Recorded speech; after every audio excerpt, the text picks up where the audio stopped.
بسم اللہ الرحمن الرحیم۔ السلام علیکم ورحمۃ اللہ وبرکاتہ۔ آج کی اس ویڈیو میں ہم بات کریں گے حسن و حسین رضی اللہ عنہما کی والدہ ام حسنین سیدہ فاطمہ رضی اللہ عنہا کی۔ آگے بڑھنے سے پہلے گزارش ہے کہ آپ اس چینل کو ضرور سبسکرائب کریں، ساتھ لگے بیل آئیکن کے بٹن کو دبا دیں تاکہ آپ کو سب سے پہلے ہماری ویڈیو کا نوٹیفیکیشن مل سکے۔ حسنین کریمین رضی اللہ عنہ کی والدہ جنہوں نے اپنے ان دو پھولوں کو دودھ پلایا، اپنی گود میں کھلایا، وہ بھی عظمت میں بے مثال ہیں۔ سیدہ فاطمہ رضی اللہ عنہا نبی صلی اللہ علیہ وسلم کی سب سے لاڈلی بیٹی تھی۔ ایک موقع پر نبی صلی اللہ علیہ وسلم نے ان سے اس محبت کا اظہار یوں کیا۔ صحیح البخاری کے اندر روایت موجود ہے، فاطمہ تو بعضۃ منی فمن ابغضھا اغبظنی۔ فاطمہ رضی اللہ عنہا میرے دل کا ٹکڑا ہے، جس نے اسے ناراض کیا اس نے مجھے ناراض کیا۔ غور فرمائیے، نبی صلی اللہ علیہ وسلم امت کے لوگوں سے اپنی بیٹی کی رضا چاہتے ہیں اور اس بات کا تقاضا بھی فرما رہے ہیں کہ لوگ میری بیٹی سے بغض نہ رکھیں۔ جس نے فاطمہ رضی اللہ عنہا سے بغض رکھا اس نے مجھ سے بغض رکھا۔ معلوم ہوتا ہے کہ فاطمہ رضی اللہ عنہا کی رضامندی میں حبیب کبریا صلی اللہ علیہ وسلم کی رضامندی ہے، اور فاطمہ رضی اللہ عنہا کی ناراضگی میں نبی صلی اللہ علیہ وسلم کی ناراضگی ہے۔ اور اگر نبی صلی اللہ علیہ وسلم ناراض ہو گئے تو بندہ کن چیزوں سے محروم ہو جاتا ہے؟ ان میں بڑی بڑی چیزیں یہ ہے: اللہ تعالیٰ کی رضا سے محرومی، جنت سے محرومی، حوض کوثر کے میٹھے جام سے دوری، نبی صلی اللہ علیہ وسلم کی شفاعت سے محرومی، قبر اور حشر میں رحمت الہی سے محرومی۔ یہ 5 نقصانات کچھ چھوٹے نہیں ہیں، یوں سمجھ لیجیے ان میں دنیا اور آخرت کی بربادی شامل ہے۔ پتہ چلتا ہے کہ جب اہل بیت کی محبت نہ ہو تو جنت نہیں ملتی، حب اہل بیت نہ ہو تو رضا مصطفیٰ صلی اللہ علیہ وسلم کا حصول ممکن نہیں۔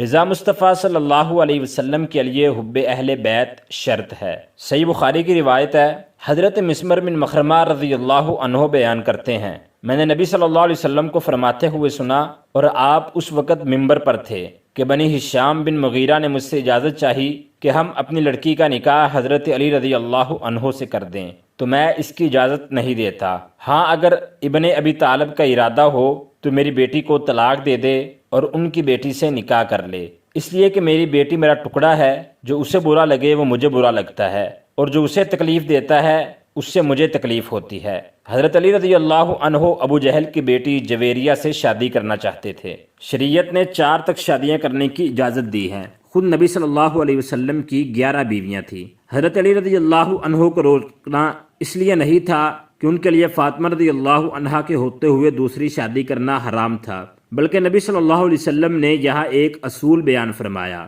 کہ اللہ کے رسول کی بیٹی اور اللہ کے دشمن کی بیٹی کا ایک شخص کے نکاح میں جمع ہونا حرام ہے۔ ایسے ہی رسول اللہ اور عدو اللہ کی بیٹیوں کا جمع ہونا درست نہیں، اور نبی صلی اللہ علیہ وسلم نے فرمایا جو چیز فاطمہ کو بری لگتی ہے وہ مجھے بری لگتی ہے، جو اسے تکلیف دے اس سے مجھے تکلیف ہوتی ہے۔ کہ فاطمہ رضی اللہ عنہا جگر گوشہ رسول ہیں، ان کا دل دکھانے سے رسول اللہ صلی اللہ علیہ وسلم کا دل دکھتا ہے۔ نبی صلی اللہ علیہ وسلم کے دل کا ہے ٹکڑا نبی سے سنتے ہیں، علی کے گھر کی ہے عزت علی سے سنتے ہیں۔ وہ کہ جس نے پرورش کیا گھرانے کو، حسین پال کے جس نے دیا زمانے کو۔ سیدہ فاطمہ رضی اللہ عنہا کو تکلیف دینے والا چونکہ رسول اللہ صلی اللہ علیہ وسلم کو تکلیف دیتا ہے، اس لیے یہ بھی واضح ہونا چاہنا چاہیے کہ رسول اللہ صلی اللہ علیہ وسلم کو تکلیف دینے کی سزا کیا ہے۔ اس ضمن میں 2 آیات میں آپ احباب کے سامنے رکھتا ہوں۔ پہلی آیت کریمہ سورۃ الاحزاب سے اللہ تعالیٰ فرماتے ہیں، بے شک جو لوگ اللہ اور اس کے رسول صلی اللہ علیہ وسلم کو تکلیف پہنچاتے ہیں تو اللہ ان پر دنیا آخرت میں لعنت کرتا ہے، اور اس نے ان کے لیے ذلیل کرنے والا عذاب تیار کر رکھا ہے۔ سورۃ توبہ میں ایک مقام پر ان لوگوں کو ان الفاظ میں خبردار کیا گیا ہے جو رسول اللہ صلی اللہ علیہ وسلم کو تکلیف دیتے ہیں، والذین یؤذون رسول اللہ لہم عذاب علیم۔ جو لوگ رسول اللہ صلی اللہ علیہ وسلم کو تکلیف پہنچاتے ہیں ان کے لیے دردناک عذاب ہے۔ صحیح بخاری میں سیدہ عائشہ رضی اللہ عنہا سے روایت ہے، نبی صلی اللہ علیہ وسلم کے مرض وفات میں آپ کی تمام ازواج مطہرات آپ کے پاس تھی کہ فاطمہ رضی اللہ عنہا چلتی ہوئی آئی، اور ان کے چلنے کا انداز کیسا تھا، اللہ کی قسم ان کی چال رسول اللہ صلی اللہ علیہ وسلم کی چال سے الگ نہ تھی بلکہ بہت ہی مشابہ تھی۔ رسول اللہ صلی اللہ علیہ وسلم نے انہیں دیکھا تو خوشی سے فرمانے لگے، بیٹی مرحبا۔ پھر نبی صلی اللہ علیہ وسلم نے انہیں اپنی دائیں طرف یا بائیں طرف بٹھایا اس کے بعد ان سے سرگوشی کی۔ سیدہ فاطمہ رضی اللہ عنہا بہت زیادہ رونے لگی۔ جب نبی صلی اللہ علیہ وسلم نے ان کا غم دیکھا تو دوبارہ ان سے سرگوشی کی۔ اس پر وہ ہنسنے لگی۔ تمام ازواج میں سے میں نے ان سے پوچھا کہ نبی صلی اللہ علیہ وسلم نے ہم میں سے صرف آپ کو سرگوشی کی خصوصیت بخشی، پھر آپ کس لیے روئیں؟ اور جب رسول اللہ صلی اللہ علیہ وسلم اٹھے تو میں نے ان فاطمہ سے پوچھا آپ کے کان میں نبی صلی اللہ علیہ وسلم نے کیا فرمایا تھا؟ تو انہوں نے کہا میں نبی صلی اللہ علیہ وسلم کے راز کو نہیں کھول سکتی۔ جب نبی صلی اللہ علیہ وسلم اس دنیا سے رخصت ہو گئے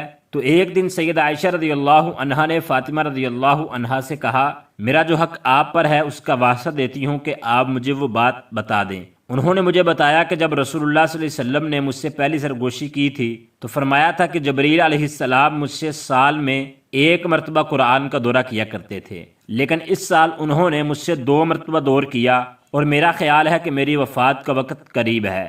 اللہ سے ڈرتی رہنا اور صبر کرنا، کیونکہ میں تمہارے لیے ایک اچھا آگے جانے والا ہوں۔ سیدہ فاطمہ نے فرمایا اس وقت میرا رونا جو آپ نے دیکھا تھا اس کی یہی وجہ تھی۔ جب نبی صلی اللہ علیہ وسلم نے میری پریشانی دیکھی تو دوبارہ مجھ سے سرگوشی کی اور فرمایا فاطمہ بیٹی کا تم اس بار خوش نہیں ہو کہ جنت میں تم مومنوں کی عورتوں کی سردار ہوگی، یا فرمایا کہ اس امت کی عورتوں کی سردار ہوگی۔ اس روایت سے پتہ چلتا ہے کہ سیدہ فاطمہ رضی اللہ عنہ کا مقام تمام عورتوں سے بڑھ کے ہے جو جنتی عورتوں کی سردار ہو۔ یہ کیسے ہو سکتا ہے کہ وہ جنت سے باہر رہے؟ اس روایت میں نبی صلی اللہ علیہ وسلم نے سیدہ فاطمہ رضی اللہ عنہا کو جنت کی بشارت بھی دی ہے اور جنتی عورتوں میں سب سے بلند مرتبہ کی خوشخبری بھی سنائی۔ یہ فاطمہ رضی اللہ عنہ کا ہی مقام ہے کہ بھلا دنیا میں اور کس کو یہ مقام مل سکا ہے۔ سامعین کرام، نبی صلی اللہ علیہ وسلم کی پیاری بیٹی اگر کبھی آپ سے ملنے کے لیے آتی تو آپ محبت و شفقت کا کیسا اظہار فرماتے۔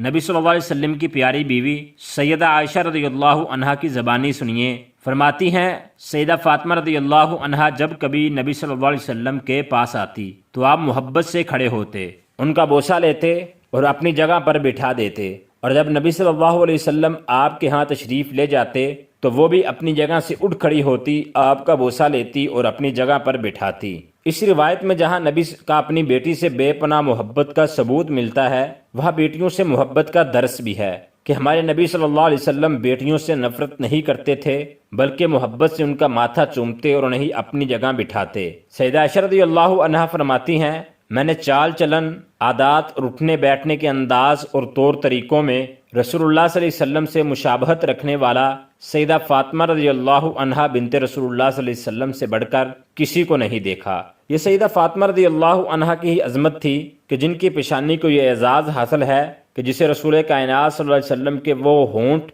جو نعت کے وحی ہے بوسہ دینے کے لیے حرکت کرتے تھے۔ سیدہ فاطمہ رضی اللہ عنہا وہ ہیں کہ جن کا استقبال خود نبی کریم صلی اللہ علیہ وسلم کرتے تھے، جنہیں رسول اللہ صلی اللہ علیہ وسلم نے جنتی عورتوں کی سردار کہا، اپنے دل کا ٹکڑا کہا، ان کی تکلیف کو اپنی تکلیف کہا، جن سے قیامت والے دن سب سے پہلے ملنے کا وعدہ کیا۔ وہ عابدہ و زاہدہ بھی تھی اور صابرہ و شاکرہ بھی۔ آپ کی سب سے چھوٹی بیٹی اور آپ کی وفات کے وقت صرف وہی زندہ تھی، انہیں اکیلے اپنے باپ کی وفات کا صدمہ برداشت کرنا پڑا۔ اے اللہ ہمیں ان سے اور ان کے خانوادہ سے محبت کی توفیق عطا فرما۔